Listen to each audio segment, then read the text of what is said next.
Ok, então, muito boa noite a todos e a todas. Bem-vindos a mais uma sessão de Invasoras às Quartas. Este ciclo de palestras é organizado pela INVECO, a Rede Portuguesa de Estudo e Gestão de Espécies Invasoras, que está associada à Sociedade Portuguesa de Ecologia, a ASPECO. E hoje temos connosco como palestrante a Ana Pinheira, que é investigadora no Departamento de Natureza e Biodiversidade do Laboratório da Paisagem de Guimarães, do Norte. Ela tem um mestrado em Ecologia pela Universidade do Minho e atualmente está a fazer o doutoramento na Universidade de Trás-os-Montes e Alto Douro, na UTAD. Ela tem muita experiência em projetos de conservação e monitorização da biodiversidade, assim como em atividades de educação ambiental e comunicação, e tem estado envolvida e liderado vários projetos com espécies invasoras no Conselho de Guimarães, e tem também muita experiência em monitorização de cursos de água e conservação e restauro de ecossistemas aquáticos. E ela hoje vem-nos falar precisamente de alguns dos projetos em que tem estado envolvida em Guimarães, com duas espécies que nós não costumamos ouvir falar muito, portanto vai ser muito bom ouvir falar de falópia e de peniceto. A palavra é tua. Muito obrigada, Ana. Obrigada, Elizabeth. Obrigada, Eliana. Boa noite a todos. Muito obrigada pelo convite para estar aqui para falar um pouco daquilo que é o trabalho do laboratório e do município de Guimarães no que é o combate às espécies exóticas invasoras, pelo menos no nosso município, que é um problema em todo o país. Vou fazer só a partilha. Então, vou partilhar o som. Ui. Conseguem ver? Estão a ver? Sim, Já estamos a ver, sim, sim. sim. Ok, ótimo, pronto. Então, hoje lançaram um desafio para falar sobre a gestão de invasoras no Conselho de Guimarães, falar daquilo que nós temos vindo a fazer, para quem não conhece, para os desafios e os sucessos com estas duas espécies, a falopa japónica, conhecida como sanguinária do Japão, e a Penicetum vilosum, conhecida como erva das plumas. Antes de falar do trabalho que nós temos vindo a fazer a nível de invasoras, para quem não conhece o Laboratório da Paisagem, vou começar com um vídeo de apresentação que resume muito bem aquilo que nós somos e aquilo que nós fazemos no município.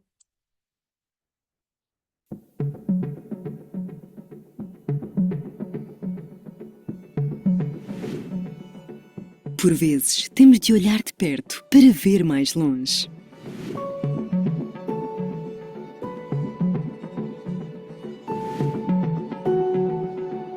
No Laboratório da Paisagem, procuramos estar próximos do que sabemos que muda o mundo para melhor. É por esta razão que, desde 2014, promovemos a sustentabilidade ambiental através da investigação e da divulgação científica. Fundado pela Câmara Municipal de Guimarães e por duas das principais universidades da região Norte, a Universidade do Minho e a Universidade de Trás-os-Montes e Alto Douro, o Laboratório da Paisagem conta agora com outros parceiros associados na sua organização e a sua atividade tem uma abrangência local, regional, nacional e internacional. Cada projeto do Laboratório da Paisagem faz parte de um ciclo de proximidade que assenta em 3 eixos de intervenção: investigação e educação, gestão de projetos e candidaturas e comunicação e formação ambiental. Desenvolvemos ideias inovadoras em áreas de intervenção tão diversas como o clima, a biodiversidade, as áreas verdes e o uso do solo, os recursos hídricos, a economia circular, a saúde e bem-estar, a educação para a sustentabilidade e a ciência cidadã.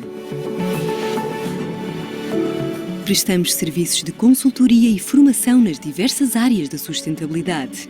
Somos especialistas neste domínio e, por isso, estamos sempre aqui, próximos e disponíveis para partilhar conhecimento com diferentes instituições e públicos.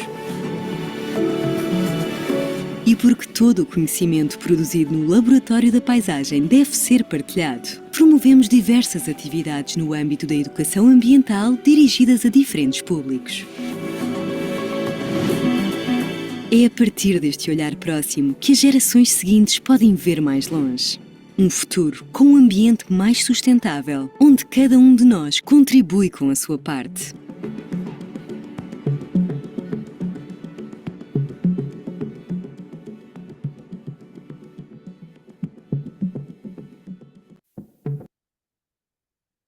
Portanto, como disse lá no vídeo, o Laboratório da Paisagem foi fundado em 2014, fruto de uma relação tripartida entre o município de Guimarães e duas universidades, a Universidade do Minho e a Universidade de Trás-os-Montes e Alto Douro, e conta hoje com um conjunto alargado de vários associados que têm trabalhado connosco nos diversos projetos que desenvolvemos. Já são 10 anos de muito trabalho e muito esforço coletivo, tanto que nós investigadores como também com a comunidade, e é um trabalho com uma forte componente técnica e científica e com uma ligação profunda à comunidade guimaranense. Ao longo desta caminhada foram muitos os projetos, muitas iniciativas e parcerias que contribuíram para tornar Guimarães também uma referência nacional e internacional no nível de sustentabilidade ambiental. E este ano, no ano passado, fomos nomeados como Capital Verde Europeia em 2026 e, portanto, é um marco que nos motiva, que nos orgulha e que nos motiva para continuarmos este caminho de inovação, de compromisso e, acima de tudo, com a participação de todos. Portanto, deste modo, ao longo destes 10 anos, o Laboratório da Paisagem tem vindo a desenvolver as suas ações de forma estruturada, dividida em vários eixos estratégicos de atuação, com uma equipa multidisciplinar de diversas áreas, sendo estes eixos desde biodiversidade, áreas verdes e uso do solo, recursos hídricos, clima, economia circular, saúde, bem-estar e educação ambiental. Cada um destes eixos está na base dos projetos, dos estudos, das ações que desenvolvemos, sempre com o objetivo de promover uma cidade mais sustentável, mais resiliente e também com uma melhor qualidade de vida para todos. Dentro destes eixos de atuação, a educação ambiental assume aqui um papel central e fundamental. Acreditamos que sensibilizar e envolver a comunidade, desde os mais novos aos mais velhos, é fundamental para garantir a sustentabilidade a longo prazo. É neste contexto que surge o nosso programa de educação chamado Pegadas, Programa Ecológico de Guimarães para a Aprendizagem do Desenvolvimento Ambiental e Sustentável, liderado pelo Laboratório da Paisagem, e é um programa que tem sido uma das grandes apostas na formação dos cidadãos para cidadãos mais conscientes e mais ativos na proteção do ambiente. É através deste programa Pegadas que chegamos às escolas, às associações, a famílias, a empresas, com ações concretas e adaptadas às diferentes faixas etárias e também às diferentes realidades do concelho. E como podem ver, os números falam por si. Nós ao longo dos anos e em todos os anos envolvemos mais de 21.000 alunos, temos 9 atividades âncoras no programa Pegadas, mais de 800 ações que desenvolvemos, 103 atividades disponíveis e 36 parceiros neste programa. Dentro das atividades disponíveis, cerca de 59 atividades são relacionadas com biodiversidade. E um bom exemplo deste trabalho que nós temos vindo a fazer é a temática das invasoras, que tem merecido especial atenção. No âmbito do programa Pegadas, temos desenvolvido ações práticas e de sensibilização sobre este problema, envolvendo escolas, envolvendo voluntários na identificação, na monitorização e no controle destas espécies, que representam uma ameaça real à biodiversidade e aos ecossistemas locais. Temos promovido também ações práticas no terreno, ensinamos como identificar e controlar espécies invasoras, envolvemos imenso as Brigadas Verdes, que são grupos de voluntários organizados nas diferentes freguesias do concelho, que têm um papel fundamental nesta missão e, portanto, nós explicamos o que é que podem e o que é que não podem fazer, qual é o impacto das espécies invasoras, que ações é que podem tomar. Se tiverem dúvidas, podem falar connosco no Laboratório da Paisagem e, portanto, tentamos dar sempre um acompanhamento às Brigadas Verdes e à comunidade em geral, criando várias ações com eles. E é precisamente para evitar situações como estas que nós trabalhamos diariamente e tentamos sensibilizar a população. Infelizmente, ainda existem muitos casos no concelho onde assistimos à propagação descontrolada de espécies, como a Falópia japónica, conhecida como sanguinária do Japão, uma planta com um comportamento altamente invasor e que se espalha rapidamente e causa graves impactos nos ecossistemas locais, em infraestruturas, em atividades agrícolas, por exemplo, neste local também, muros, ou seja, propriedades históricas também, património histórico, desculpem. Portanto, é uma espécie muito, muito problemática e difícil de controlar. E esta imagem é um exemplo claro do que acontece quando não há controlo ou quando não há informação. E reforçar a importância deste trabalho e do trabalho do impacto das espécies invasoras na comunidade é importante para prevenir e agir a tempo. E quando estas espécies invasoras invadem as zonas naturais sensíveis, como áreas ribeirinhas, os impactos são ainda mais preocupantes. Nesta imagem podemos ver, além da falópia, também podemos ver mimosas. Isto, numa zona natural, sufoca a vegetação nativa, compromete a biodiversidade e a estabilidade também das margens. E é por isso que agir a tempo é crucial, porque recuperar estas áreas torna-se difícil e dispendioso quando a invasão já está neste estado, por exemplo. E muitas vezes também as pessoas olham para muitas das plantas que aparecem e acham-nas bonitas, como é o caso das azedas, da oxalis, que com as suas flores amarelas até parecem ornamentais.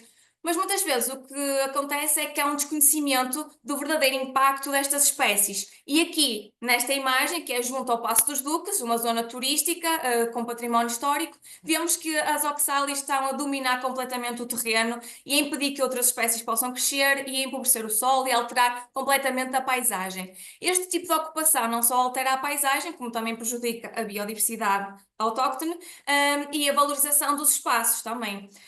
E mais uma vez, este exemplo é para mostrar a urgência das intervenções e da sensibilização, porque o impacto ambiental porque o impacto não é só ambiental, mas também é económico e, neste caso, até cultural. E, portanto, a melhor forma de evitar estas situações, como as que vemos nas imagens anteriores, é atuar logo na fase inicial. Prevenir a entrada de novas espécies que possam colocar em risco as espécies autóctones, os ecossistemas e até a nossa própria saúde. Quando não conseguimos evitar a entrada, é essencial detectar o mais cedo possível para atuar de forma rápida, antes que a invasão se torne descontrolada. No entanto, o que acontece, como vocês estão a ver nas imagens, é que muitas vezes já estamos numa fase avançada completamente descontrolado. Então entra aqui o desafio da gestão, o desafio do controlo. E então temos que encontrar outras formas ou novas formas de controlar o problema e estas espécies, e neste caso até desenvolver novos métodos ou novas soluções que sejam eficazes e sobretudo de baixo custo, porque este é um dos grandes problemas, que é o custo de controlar espécies invasoras, principalmente quando estão nesta fase mais tardia do processo de invasão. E foi neste contexto que, entre 2021 e 2022, nasceu o projeto Sem Invasoras, Sensibilização, Educação e Monitorização das Espécies Invasoras em Guimarães. Este projeto teve como objetivo encontrar soluções diferentes e inovadoras para controlar espécies invasoras adaptadas à nossa realidade, e teve um foco muito grande em duas espécies principais, que foi a Falópia japónica e a Penicetum, que são espécies que se estão a espalhar bastante no nosso concelho. O projeto é uma candidatura entre o município de Guimarães e o Laboratório da Paisagem ao Fundo Ambiental, no âmbito do aviso de projetos de erradicação e controle de espécies invasoras prioritárias.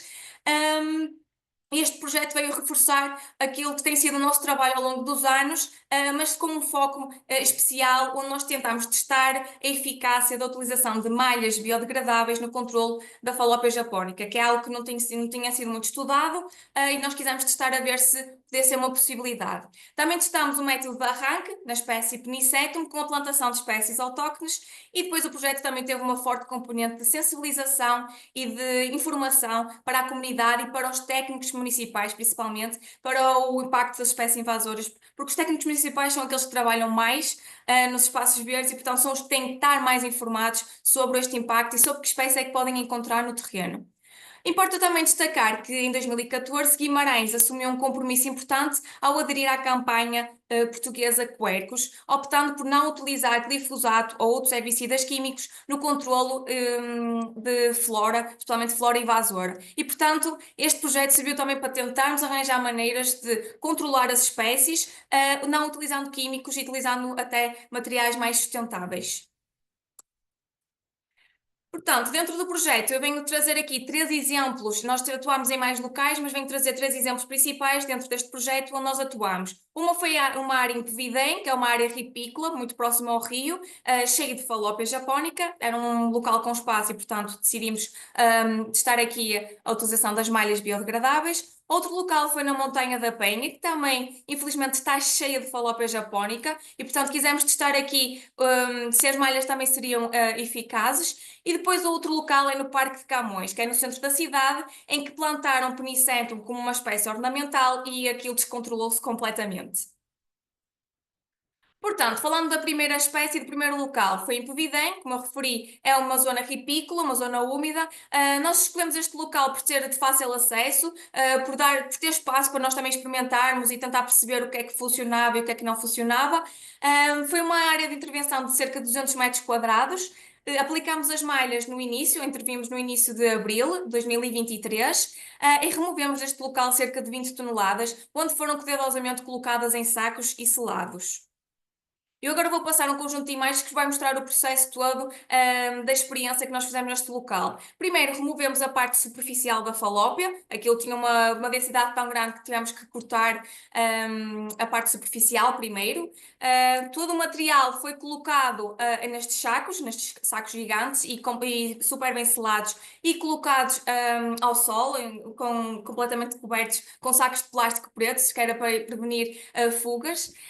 Também utilizámos uma retroescavadora para remover sedimento, no local onde a falópia estava a crescer, e este sedimento também foi colocado nestes sacos e deixados a secar num local seguro para que impedisse que o material saísse. Pronto, este é o local, após a remoção de superficial e até do sedimento do espaço. O que é que nós decidimos fazer nesta experiência? Nós decidimos dividir o local em duas partes. Do lado esquerdo, nós removemos sedimento, removemos cerca de 50 centímetros de sedimento, e do lado direito nós não removemos sedimento nenhum, apenas remexemos o solo, cortamos, remexemos e mantivemos como estava. Outra coisa muito importante que nós fizemos nesta experiência foi manter o máximo possível a vegetação autóctone que cresceu à volta. Esta vegetação ajudou ou competiu, ajudava a manter a planta, era uma espécie de zona tampão, para promover o controle natural da invasora, ou seja, se a invasora tentasse crescer, pelo menos tinha ali uma competição com as espécies autóctones e, portanto, toda a espécie nativas à volta daquele espaço foi mantida. E isto foi bastante importante. Depois, aplicámos as malhas. Nós também tivemos a atenção de fazer uma sobreposição das malhas, de cerca de 30 a 50 centímetros entre cada malha, que era para garantir que não havia fugas da planta. As malhas foram posicionadas de forma estratégica para bloquear o crescimento da falópia, impedindo a sua propagação para áreas circundantes.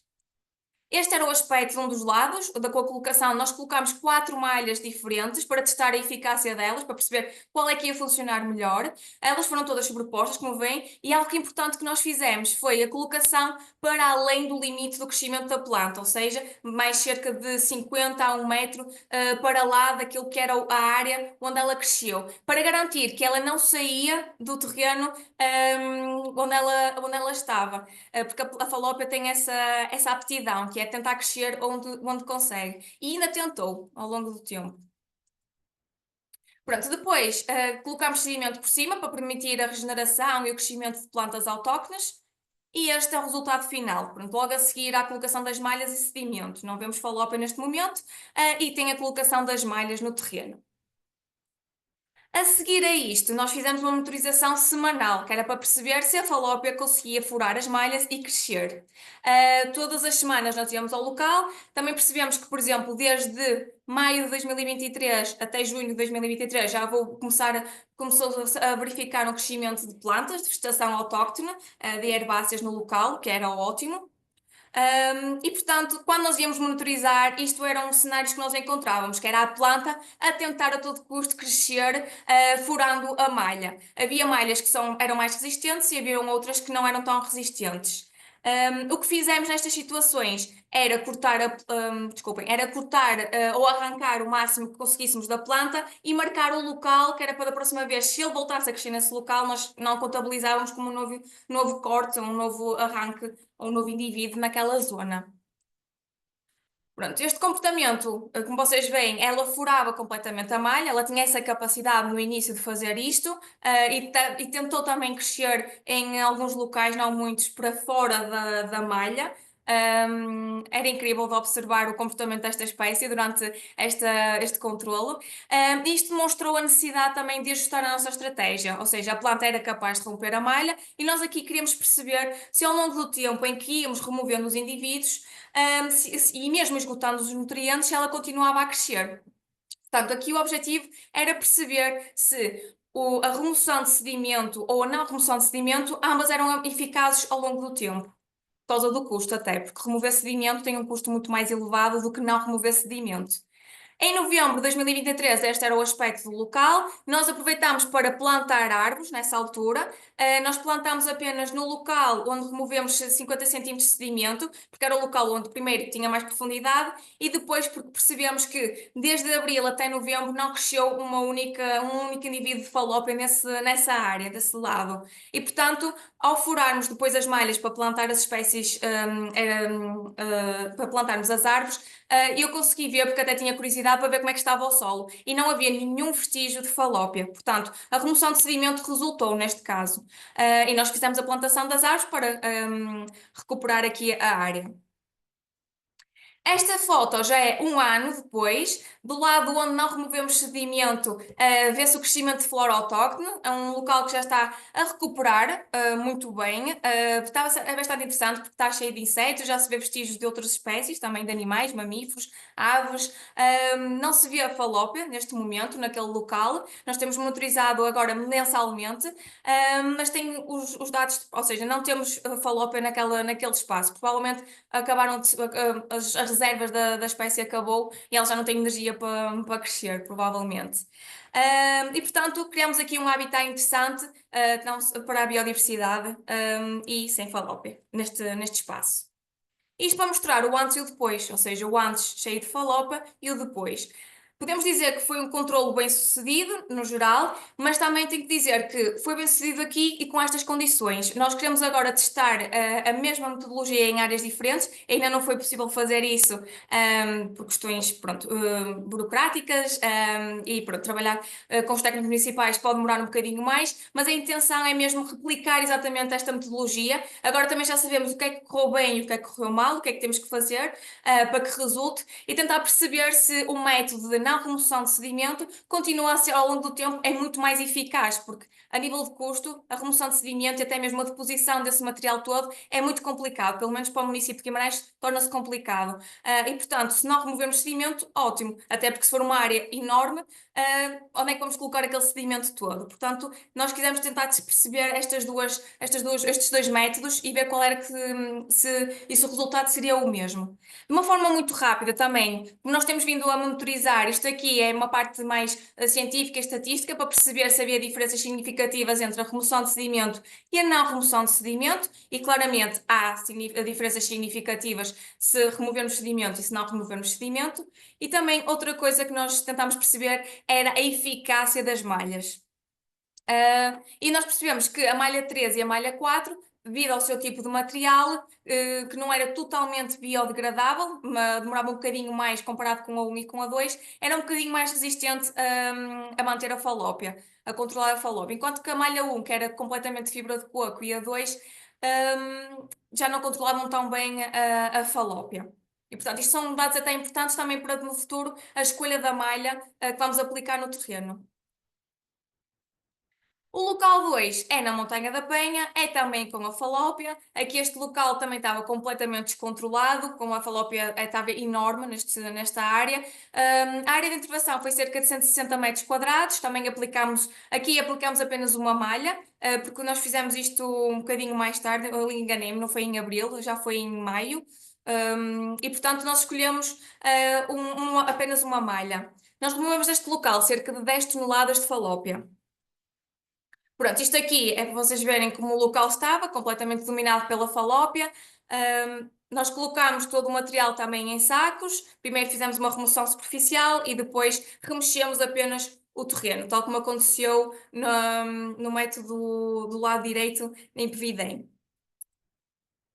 Colocámos uma das malhas, decidimos colocar a malha 3 porque em Pevidém parecia-nos estar a obter os melhores resultados, entre a malha 3 e a malha 4, e colocámos a malha 3. Depois cobrimos com sedimento, isto é o aspecto depois passado alguns meses, cobrimos com sedimento e pronto, e fomos controlando, tal como temos feito com o local em Pevidém. Isto é o local em novembro de 2023, já estava aqui a haver uma recuperação do local. Uma coisa muito difícil e um desafio que nós já sabíamos que isto ia acontecer, porque a falópia tenta crescer por todos os locais possíveis e imaginários. E nós já sabíamos que a malha não consegue cobrir aquela zona de muro, aquela zona de pedras. E portanto já sabíamos que a falópia ia tentar crescer nesses locais. E cresceu e foi crescendo. O que é que nós fizemos? Nós colocámos o máximo possível e tentámos tapar ao máximo na zona onde tinha as pedras, e sempre que íamos monitorizar semanalmente este local, nós cortávamos na zona onde ela crescia, na zona do muro. A verdade é que constantemente a cortar, semana após semana, como também ia esgotando os recursos da planta, ela foi diminuindo a sua intensidade, o seu crescimento. E portanto aquela zona no início crescia mesmo muita falópia e agora já não vemos tanta, cresce um indivíduo ou outro ainda, sem dúvida, mas já não é com a mesma força como no início, quando nós colocámos as malhas. Portanto, isto resulta, neste caso até resultou, só que é preciso estar constantemente a verificar o local, o que a longo termo, e também a nível de custos e de recursos humanos, pode também não ser o mais eficaz. Isto somos nós a monitorizar, como podem ver, tem ali alguns indivíduos que foram crescendo e nós íamos arrancando e contabilizando na área onde nós intervimos. E este é o aspecto do local em abril de 2024. Também a vegetação está a começar a crescer bastante neste espaço, e a recuperar. E este é o aspecto em outubro de 2024, ou seja, a vegetação já está a dominar ali, a vegetação autóctone está a dominar ali completamente o espaço. Há um indivíduo ou outro a crescer sempre, principalmente na zona do muro. No entanto, podemos dizer que também foi bem sucedido quando comparado com o início, porque no início aquilo estava completamente descontrolado e agora temos aqui uma área controlada e que se nós formos lá, arrancamos um ou outro indivíduo. Mas isto também é importante para nós percebermos o que é que resultou, o que é que falhou e o que é que nós temos que fazer melhor nos próximos locais. E por último, temos o último local. Este local foi no Parque de Camões. Nós chamamos isto de um telhado verde, porque é uma área no centro da cidade, é um parque de estacionamento e na parte superior tem uma cobertura ajardinada. Só que no início, quando construíram este parque, decidiram pôr como planta ornamental a Penicetum. No início era muito bonito, ficava ali controladinho, no entanto, descontrolou-se completamente. E o que nós vemos era este cenário, que era a planta completamente descontrolada, a crescer em todos os espaços deste parque. As pessoas reclamavam porque sempre passavam ali ou espirravam ou não gostavam porque aquilo estava mesmo muito denso. Este é o aspecto também de outras áreas lá no parque, completamente. Aliás, ela foi plantada do lado esquerdo e passou depois para o lado direito, já estava a crescer pelo parque fora, portanto, isto descontrolou-se completamente. No âmbito do projeto, em outubro, iniciamos os trabalhos de remoção. O que nós fizemos foi arrancar aqui com esta espécie. Também foi complicado, porque nós tínhamos neste parque, nós estávamos à espera de ter tantas tubagens, e portanto, nós tínhamos que arrancar as tubagens para conseguir arrancar a planta, e depois arrancar a planta também era muito difícil, porque ela tinha umas raízes mesmo muito, muito fortes, e estavam mesmo bem presas ao solo, e os técnicos tiveram alguma dificuldade em arrancá-la, mas lá se conseguiu fazer o trabalho todo e arrancar a espécie no local. E, portanto, no lado esquerdo é o aspecto do local sem a Penicetum e depois começámos também, em janeiro, a plantar espécies autóctones. Nós aqui apostámos principalmente em espécies arbustivas, como o alecrim, a lavanda, também cebolinha, ou seja, espécies arbustivas e também aromáticas, para criar ali uma dinâmica diferente. Este é o aspecto em dezembro de 2024, no ano passado praticamente um ano, este era o aspecto do local, sem Penicetum, aqui nesta zona. Esta zona também estava controlada, nós colocámos as espécies herbáceas junto ao muro também, e nós decidimos, na altura, que neste espaço entre o passeio e a zona de plantação, tem a fita, que nós temos que colocar prado. Só que o que acontece?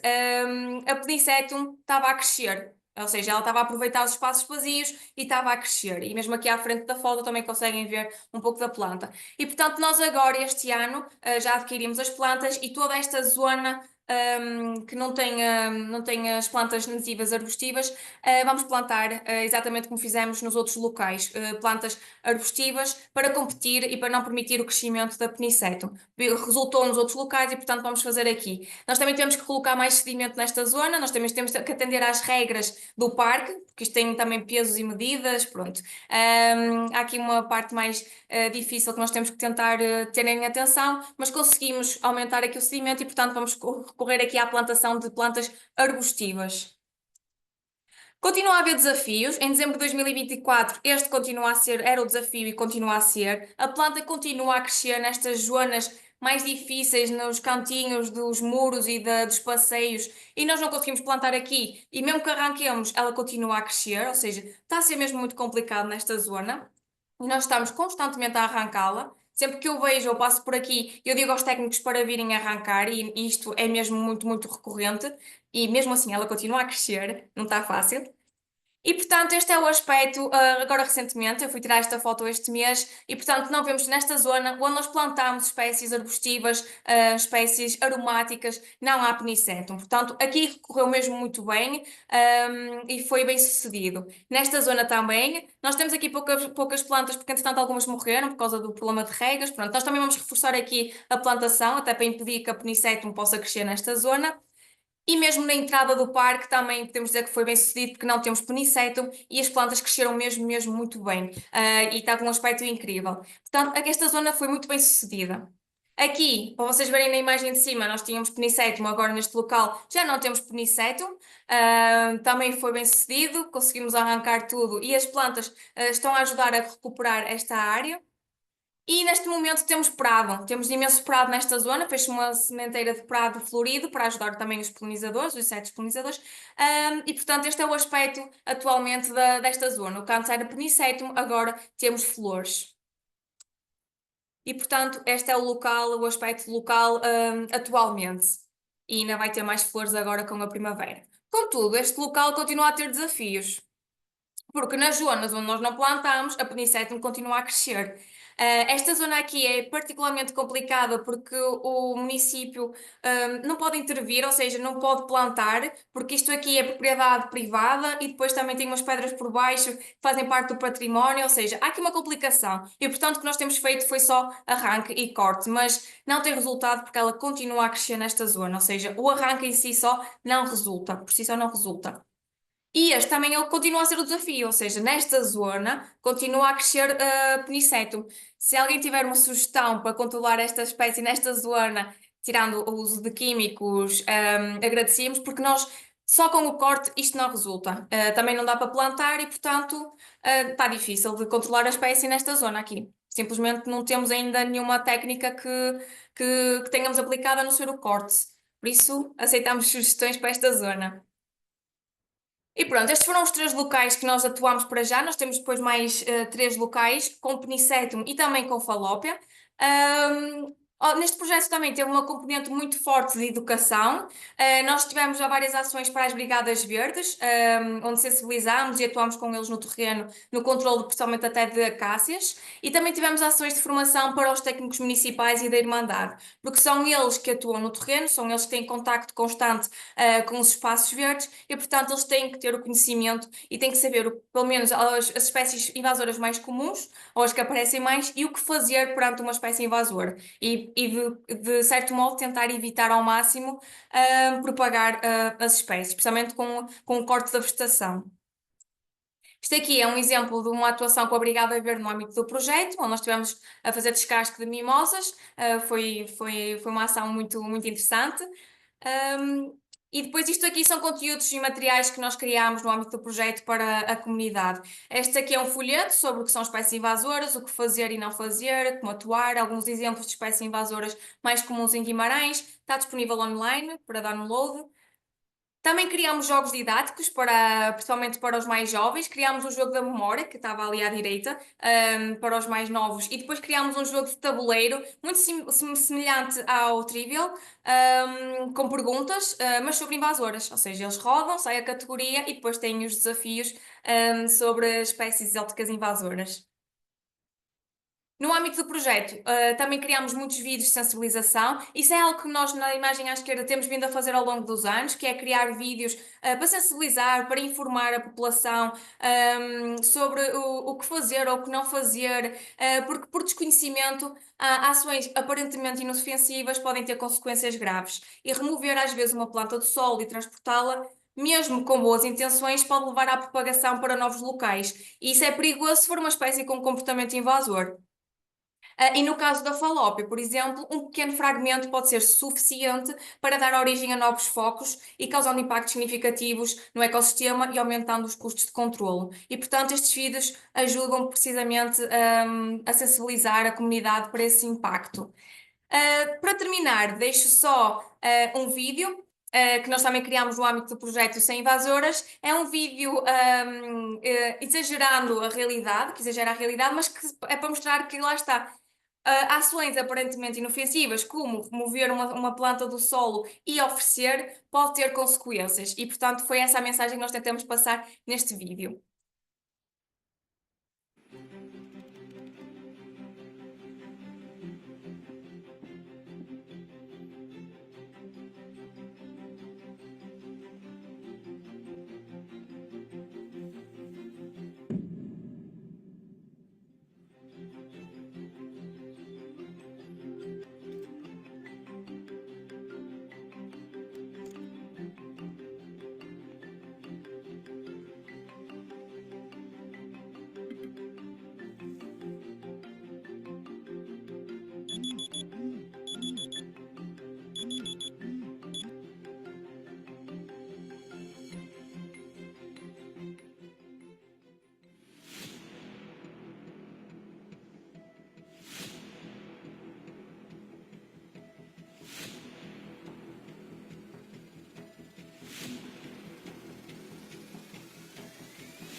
E pronto, este vídeo criado com um tom exagerado, sem dúvida, mas pretende precisamente transmitir esta ideia de que ações aparentemente inofensivas ou a falta de informação pode levar a mais propagação, principalmente de espécies com comportamento invasor.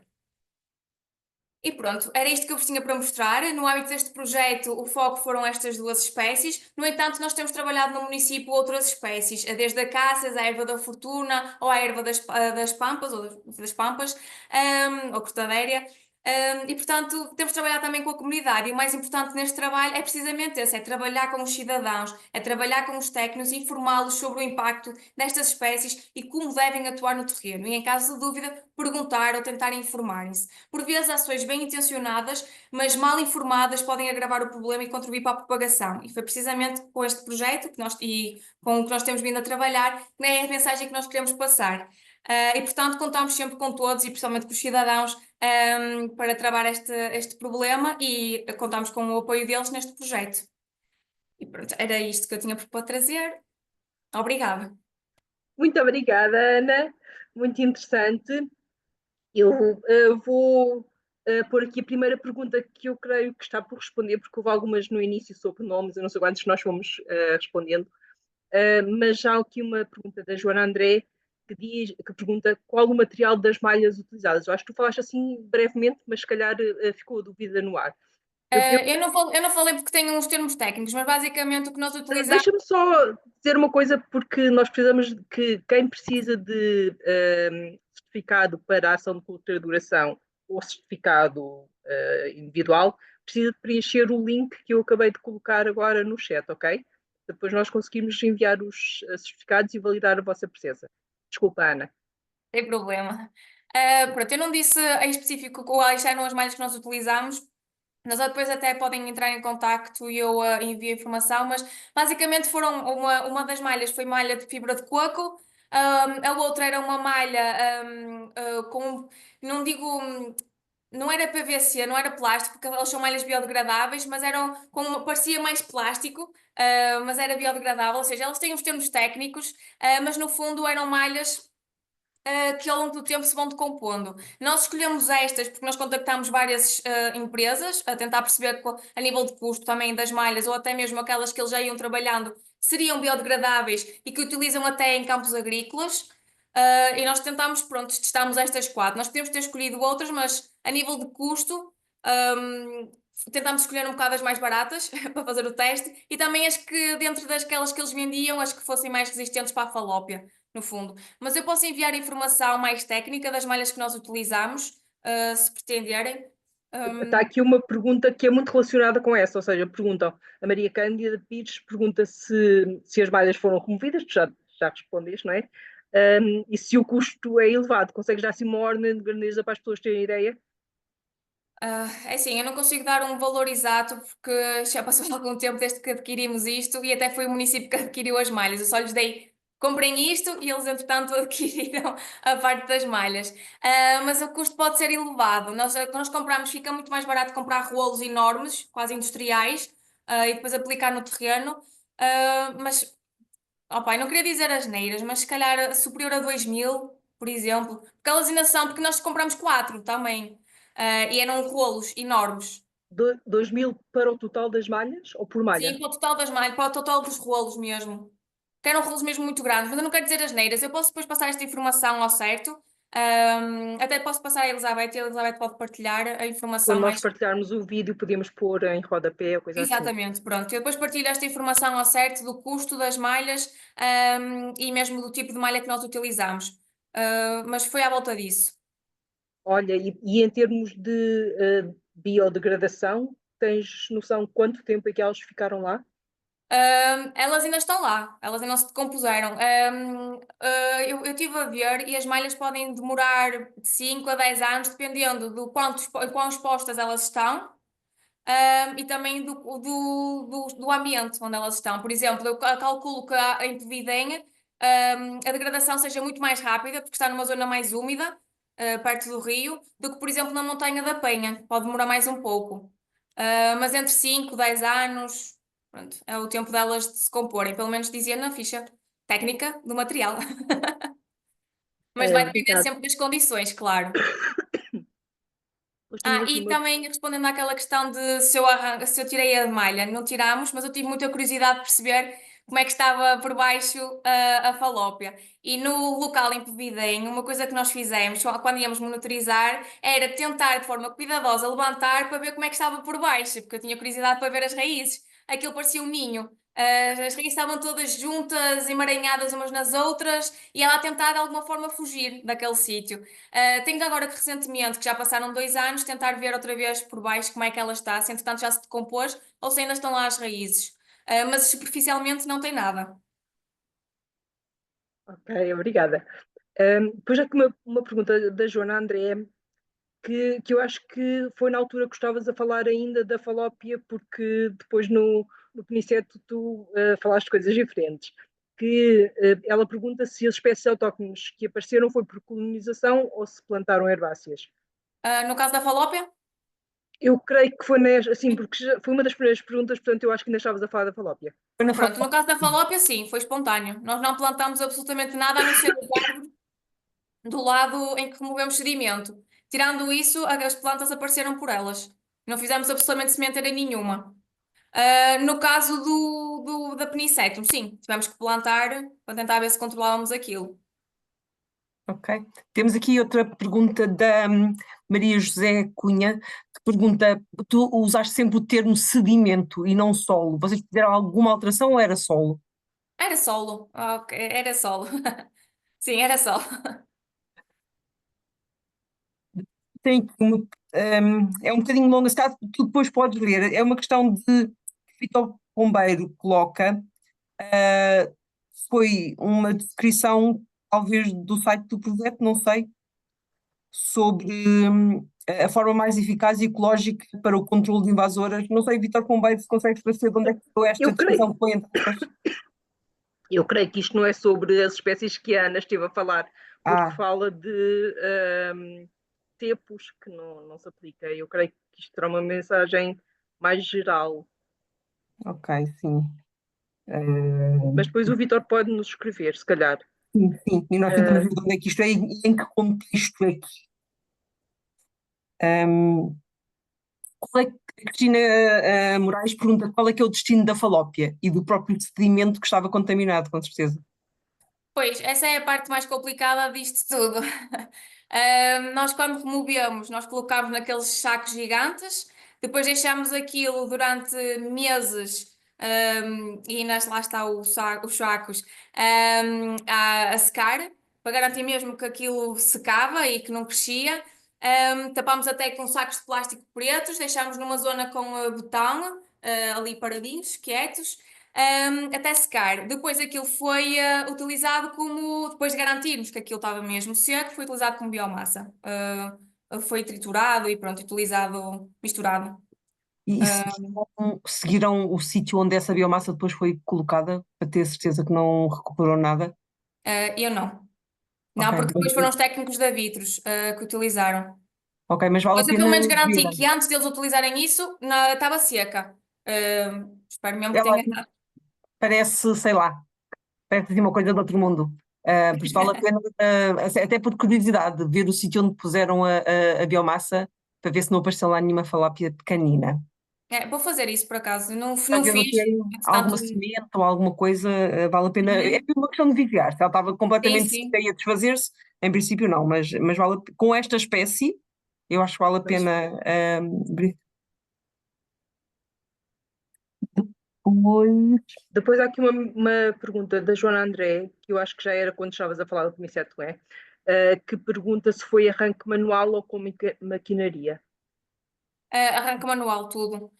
Porque naquela zona, como é uma zona de parque, é um parque de estacionamento com uma cobertura ajardinada por cima, a maquinaria não era fácil, naquela zona. Então os técnicos tiveram mesmo que remover aquilo manualmente. Por isso é que foi difícil também, demorou mais, e foi difícil. Então, e por causa das tubagens, também tinha que ter cuidado e também não se podia usar lá a maquinaria, e portanto foi tudo manual.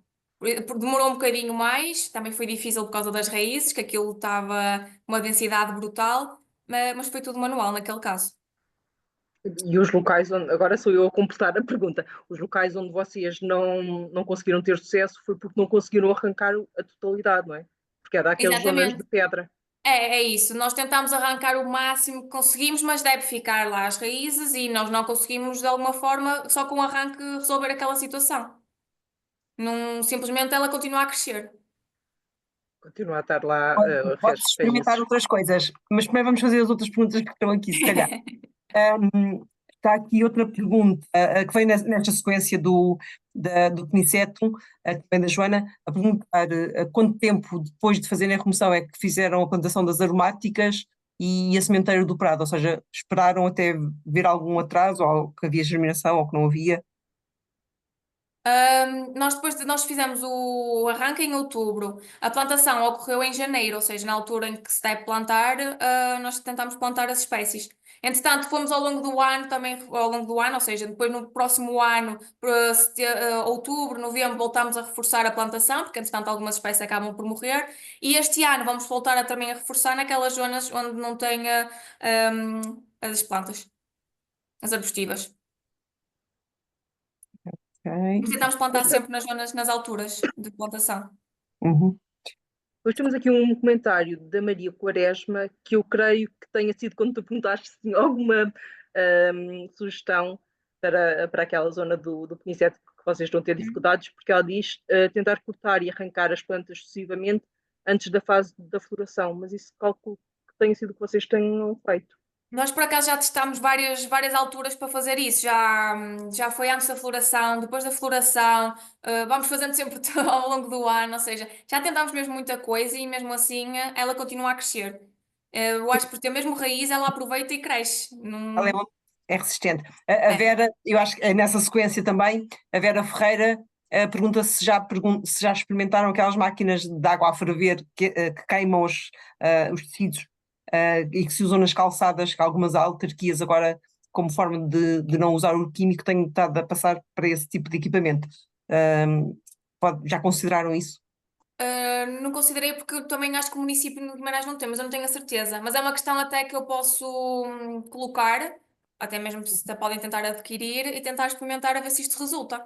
Porque eu também Sim. já pensei na parte, não digo, tinha pensado na queima, só que queimar naquela zona ali pode ser fácil. Não, Ah, mas pode ser esta com água quente. Eu acho que pois, foi pouco sobre isto, ok? Está aqui o disclaimer. Mas eu acho que a água quente, os equipamentos que deitam água quente para o solo, em termos de destruição de organismos não alvo, pode ser algo abrangente, porque cose. Mas há também, vale a pena explorar, que se usa, por exemplo, com a falópia com algum sucesso e com herbáceas de jardim, de calçadas, hum, um, tipo capina elétrica. ou seja, que fazem descargas elétricas e que podem fazer indivíduo a indivíduo ou em tiras.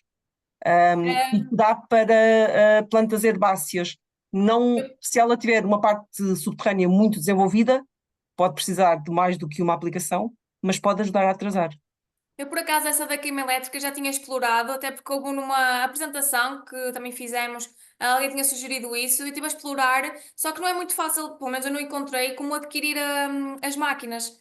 Alguns não adquirem, eles fazem o serviço. Ah, ok. Mas eu, por acaso, falei com um técnico e posso-te pôr em contacto se virem que têm interesse de experimentar. Mas Ótimo, eles sim. fazem, estes que eu falei, eles não vendem as máquinas porque dizem que é preciso uma curva de aprendizagem muito grande e as pessoas acabam por aplicar mal e depois não têm sucesso, mas fazem, prestam o serviço. Ótimo, ok. Depois, Depois temos aqui uma pergunta do Domingos Carneiro que diz: a questão que se coloca é: a invasora foi introduzida, plantada, pelo menos em Guimarães, Caldas das Taipas, pelos técnicos municipais anos atrás. Não dá para perceber a razão do desconhecimento, o que ainda hoje acontece em determinados locais municipais por esse país fora. Eu acho que tu sabes qual é a resposta clara a isto, não é? A resposta é clara. Só dizer só um comentário. Na Escala das Taipas, por acaso, é um dos locais do Sem Invasoras que nós temos que intervir. Ainda não se fez nada por causa de questões, pronto, falta de técnicos para aplicar e para ir para o terreno, mas eu estou a insistir nisso. Mas é uma das zonas. Provavelmente no passado, não sei quando é que a Penicetum entrou ou seja, não sei há quanto tempo é que ela já é invasora ou em Portugal. É relativamente recente, por isso é que Pois, não sabiam. exatamente, ou seja, no passado ela era usada como ornamental, não se sabia do impacto, e portanto continua-se a utilizar essa espécie e a plantar. E é por isso é que ela está em todo o lado e principalmente em zonas municipais, e é utilizada nas zonas mais municipais, nos jardins, como ornamental, porque no passado não se sabia do impacto desta espécie. E só recentemente é que ela foi considerada invasora. Exatamente, a nossa legislação anterior, antes de ser revogado o Decreto-Lei de 1999 e de haver agora este de 2019, não incluía nenhum Penicetum, tanto quanto eu me lembro. Portanto, e não estando incluído, as pessoas não reconheciam como tal e nos viveiros continuava a estar disponível. E portanto as pessoas foram um ponto. É. E foi o que aconteceu no Parque de Camões também. Pronto, tinha muitos locais que têm acontecido. E o pior é ainda continuar a acontecer, mas vai acontecendo cada vez menos porque não deixam de estar disponíveis nos viveiros. Depois há aqui outra questão da Fátima Maria Martinho, que pergunta se há alguma época mais eficaz para, no caso do Penicetum viloso, para arrancar, que controle melhor a sua propagação, ou se ela é mesmo uma espécie muito resistente. É assim, ela é resistente, já deu para perceber. A nível de controlo, calculo quando antes da produção de sementes, mas nós na altura do projeto, como os prazos são muito curtos, na altura em que deu para trabalhar, nós quisemos logo atuar, nem tivemos atenção se era a época para nós atuarmos ou não. Deu para fazer em outubro, foi logo em outubro, para começar a arrancá-la. Por isso eu não tenho a certeza qual é a época, como por exemplo a cortadeira, eu não sei qual é a época melhor para arrancar esta espécie. Eu simplesmente na altura de outubro deu para atuar, atuámos logo. Eu acho que ela é muito tem a floração muito mais dispersa no tempo do que a cortadeira, acho eu. Pois. O que dificulta mais uma zona. A cortadeira foca-se muito não a deixar florir, que é para impedir mais uma época de floração e de sementeira. Com esta eu acho que é mais difícil fazer isso, mas se calhar conhece-la melhor que eu, porque ela tem flor durante mais tempo no ano, não é? Sim, e às vezes sim. há assim umas surpresas e de repente começa a florir pouco tempo depois de ter parado alguns indivíduos. Aliás, eu desde que estou a trabalhar com esta planta ainda não a vi praticamente sem as plumas. Ela parece que tem sempre plumas o ano todo, por isso, quando é para atuar, atuem. Arranquem. Eu diria só que em solos que sejam mais compactados, se houver chuva antes, provavelmente é mais fácil do que se estiverem muito secos. Sim, por acaso nós atuámos numa altura em que estava a chover muito, só que lá está. O problema era do parque em si, porque aquilo tinha tubagens, tinha uma rede, aquilo quando foi construído aquele parque, pronto, criaram aquela estrutura toda, então ao arrancar, estava-se a tentar arrancar tudo e as raízes ficaram presas na rede, ficaram presas nos tubos, pronto, foi uma complicação. Eu calculo que num terreno normal seja mais fácil, não seja tão difícil de arrancá-la. Mas às vezes olha-se e vê-se. normais.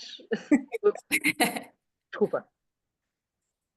Não, eu ia dizer que às vezes olha-se e vê-se que é uma herbácea e pensa-se que é só puxar, e não, ela engana muito, porque depois é extremamente difícil de remover, de retirar tudo, não é?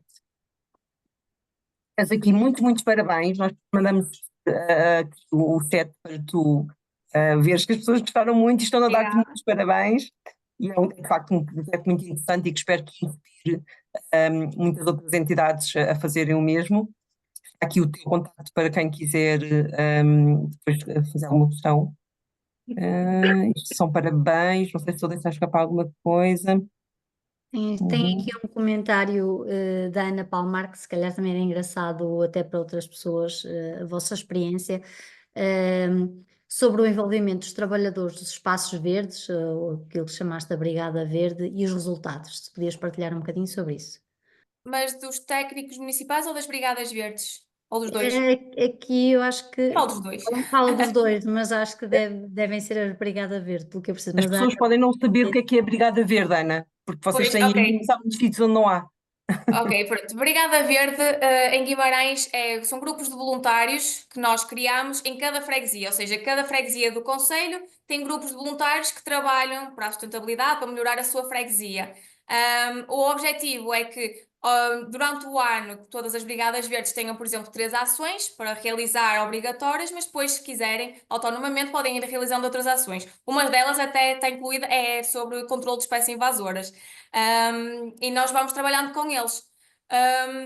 Porque, a nível de envolvimento, existem Brigadas Verdes que trabalham mais e que estão mais ativas, e há outras que trabalham menos e que estão menos ativas, ou seja, tem a ver com o número de voluntários, com a vontade das pessoas. O que nós temos vindo a fazer para puxar pelo envolvimento das pessoas, não é? Para elas envolver cada vez mais, é tentar criar sempre ações, por exemplo, nas brigadas que são menos ativas, nós vamos nos focar nessas e criar mais ações com essas. As que já são muito ativas, elas já continuam a trabalhar e, portanto, é assim que nós vamos tentando envolver a população. E depois também há uma competição entre elas, ou seja, no final do ano, a Brigada Verde que trabalhar mais ganha um prémio. Pronto, e ganha também um mobiliário para colocar na sua freguesia.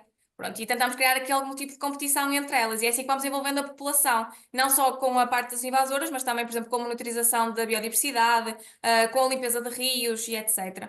E é assim que nós temos envolvido. No caso dos técnicos municipais, o que nós temos feito é constantemente, e tentamos fazer mesmo muito isso, é informar, é trabalhar. Nós temos no município a Vitros Ambiente, que é uma entidade municipal que trabalha muito com os espaços verdes, e nós temos dado formação e temos informado como é que eles podem atuar e como é que devem atuar. Eu notei uma grande diferença, até fiz uma altura, numa apresentação, fiz um questionário e apresentei esses resultados, que era o antes e o depois de uma formação. Ou seja, antes eles não tinham conhecimento absolutamente nenhum, e foi no início, quando começámos com estas ações, e depois eles já sabiam identificar uma espécie invasora, já sabiam dar nome às espécies invasoras, que isso é importante, e já sabiam o que fazer. E muitas vezes o que fazer é o que também não fazer, ou seja, às vezes é melhor nem cortar, porque para cortar e espalhar é melhor não fazer nada. E nós tentamos sempre sensibilizá-los para isso, e eles já, hoje em dia já sabem, já estão sensibilizados.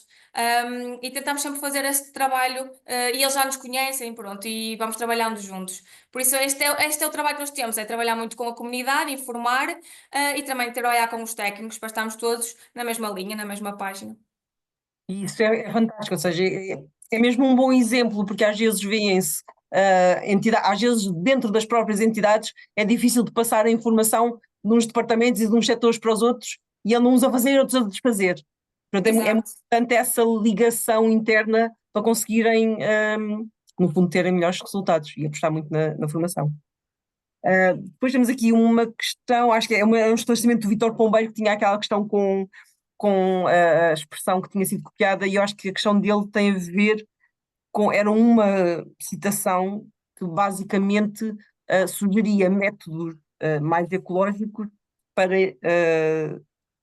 para não se utilizarem os químicos.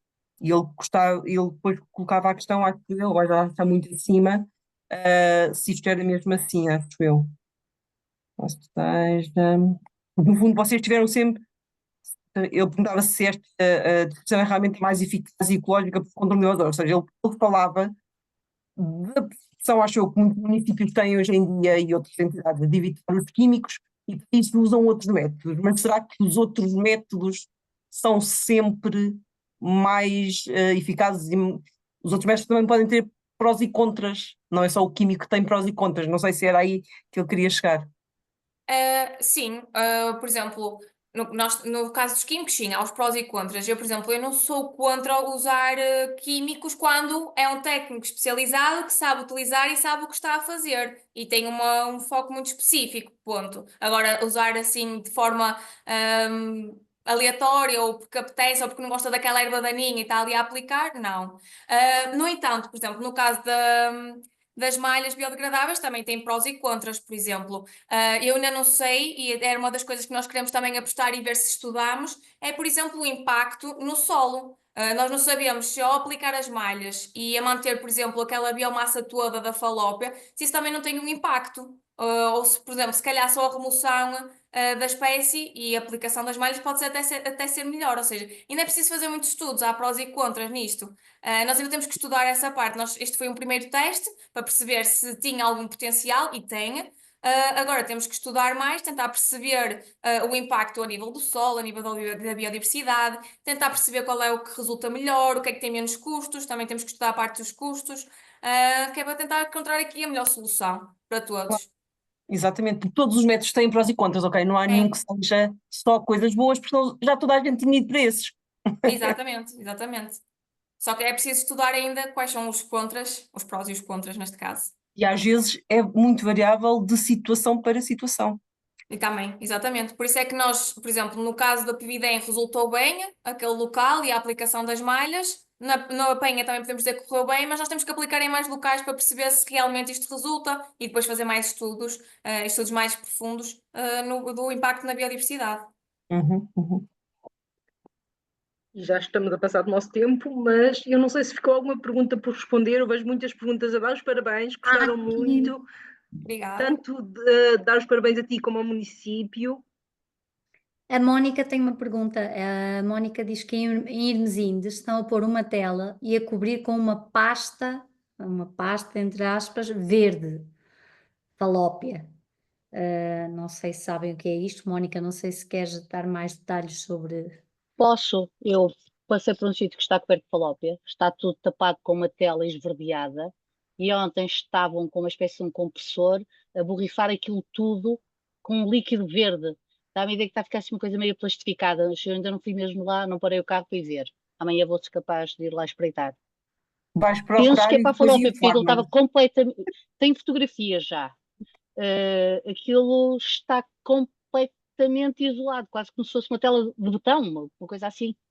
Parece-me um Uhum. plástico, parece-me que estão a Deve pôr ser um um líquido teste qualquer que estão a fazer. Hermesinde tem muita falópia, acho que muito mais completamente. que Aquela Guimarães. zona do comboio, virada para o Rio Lessa, está completamente coberta. Eles agora fizeram aquela vertente toda, taparam-na toda, e ontem estavam com um compressor a deitar uma pasta. Portanto, Uhum. eu dá-me a ideia que é assim uma coisa tipo plástico, uma coisa semelhante a isso. Temos que convidar o município de Hermesinde para ver o que é. Sim, Uhum. já cá esteve também as serras, já cá tiveram a mostrar o exemplo deles. Eu vou-os manter informados. É isso. Eu já ontem tirei fotos, depois eu volto a tirar mais e Em mando-vos. relação à erva da fortuna, não sei, Ana, se tens alguma experiência Como em é que se como se faz para controla a a erva da fortuna? fortuna? É assim, no Al- controle da erva da fortuna nós fizemos com as Brigadas Verdes, mas tem sido só o arranque. O máximo também, o máximo possível, não deixar fragmentos, porque ela também propaga-se bastante por fragmentos, mas é Não arranque me que nós livro temos dela. feito. Não, mas podem fazer enrolados para diminuir a fragmentação. Às vezes, ao arrancar, como ela é super frágil, vão ficando muitos bocadinhos para trás que Pois. enraizam facilmente e dão novos indivíduos. Se fizerem, por exemplo, com um ancinho e forem enrolando sobre si mesma, para fazerem tipo um tapete enrolado, pelo menos diminui os fragmentos que se soltam. Ou A ou minha então veio do podem fazer musgo. Portanto, vem o como? musgo agarrado e eu depois tenho pena de estar a Ah, arrancar. E, um portanto, musgo, muitas andamos vezes ali num depois. compromisso.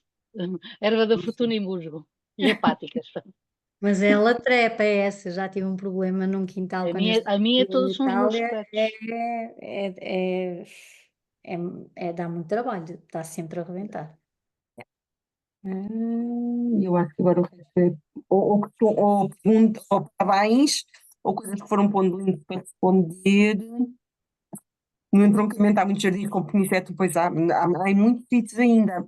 É uma das espécies, as duas espécies de peniceto, são das espécies que, por terem entrado há menos tempo, agora nesta última legislação, ainda há muitas entidades que não sabem que é proibida. Ok? Portanto, se tiverem, há muitas que ainda não estão a fazer nada para a eliminar. Nessas situações, vale a pena a atividade, informar, dizer que é preciso tirar, dizer que há uma legislação que proíbe, estar em contacto, oferecer-se para ajudar com uma ação de voluntariado, pôr mãos na massa. E Não, dizer que não os fiquem à custos. espera que as pessoas se inspirem, ok? Exato. E dizer que os custos são muito elevados depois para o município. Pode ser que eles andem mais depressa da pena.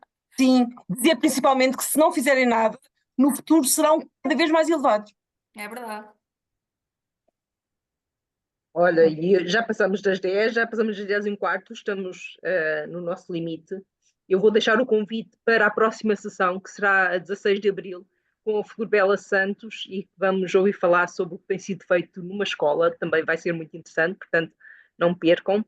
Entretanto, deixo aqui novamente o link para a Semana sobre Espécies Invasoras, deixo o convite para todos para se juntarem a nós, organizando atividades sobre invasoras, qualquer tipo de invasora, qualquer tipo de atividade, podem ser palestras, podem ser atividades no campo, exposições, vídeos, o que quiserem.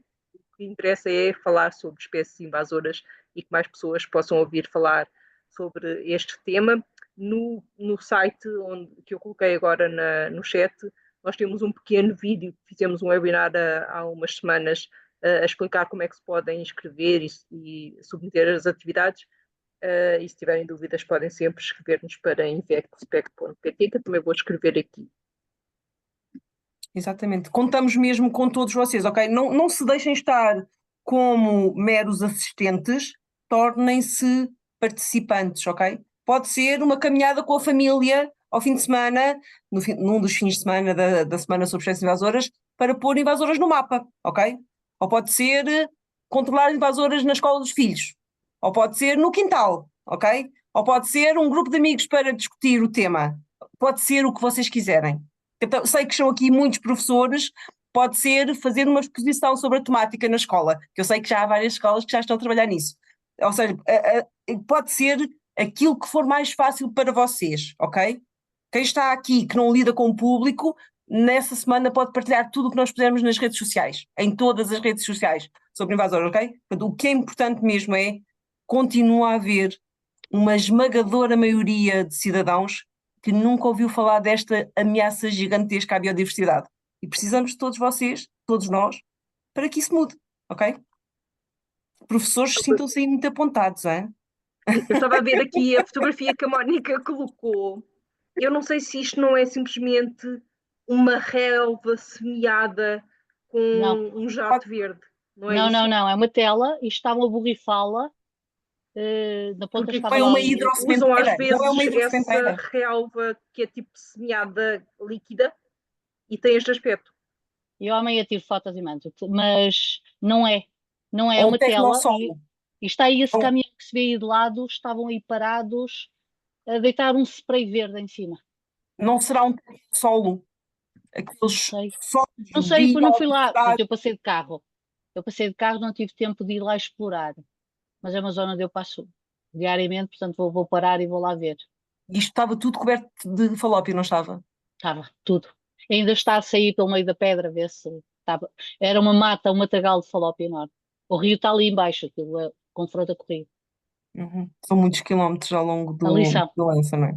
Ah, O sim, sítio uma pior que eu coisa. vi foi o caminho dos Gerês.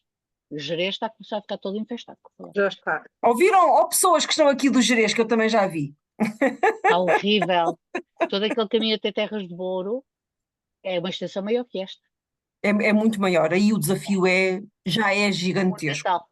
Mas não quer dizer que seja impossível. Eu acho que para aí o que vai ser mesmo preciso é a colaboração do agente de controle biológico. Mas nunca será uma coisa que sozinha faz resultado. Portanto, é preciso integração de várias soluções. Ok. Muito bem. Ok, Está aqui. estamos. Vamos Podemos- descansar. Obrigada. Boa noite a todos. Obrigada. Espero que estejam todos bem.